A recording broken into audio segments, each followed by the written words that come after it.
নমস্কার বন্ধুরা, আমি আজকে একটা হেলেঞ্চার বড়া করে দেখাচ্ছি। এই যে হেলেঞ্চা শাক তো সবাই খায়, এইখান থেকে বাদ দিয়ে, মানে ডাঁটিটার লাস্টের দিকে একটু বাদ দিয়ে দিয়ে এইভাবে করে নিয়ে নিতে হবে। নিয়ে এগুলো ভালো করে ধুয়ে নিতে হবে।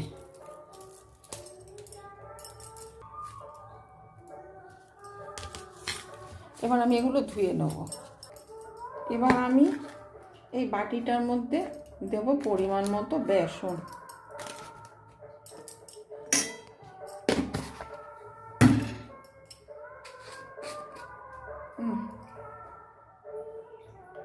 তারপরে দেব অল্প একটু খাবার সোডা।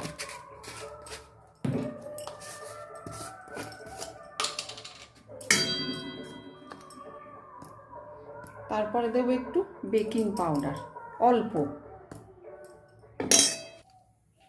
এরপর দেব পরিমাণ মতো লবণ।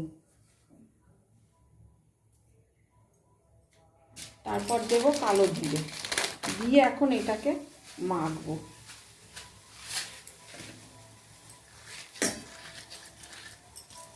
এখন এটাকে জল দিয়ে গুলে নেব।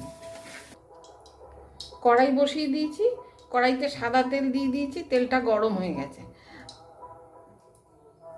আর আমার বেসনটাও গোলা হয়ে গেছে। ঠিক এইরকম হবে, এই যে আঙ্গুলে নিলে এইরকম। আচ্ছা, এরপর এই যে হেলেঞ্চাগুলো আমি এখন এর মধ্যে ডুবিয়ে ডুবিয়ে ভাজবো। যদি বড় হয় মাঝখান দিয়ে ছিঁড়ে নেবে।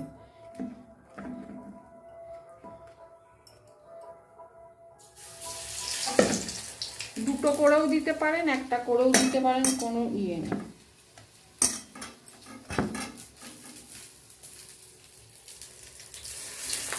আঁচটা কম করে এইভাবে আমি এগুলো এখন সব ভেজে নেব। এই যে হেলেঞ্চার বড়া রেডি।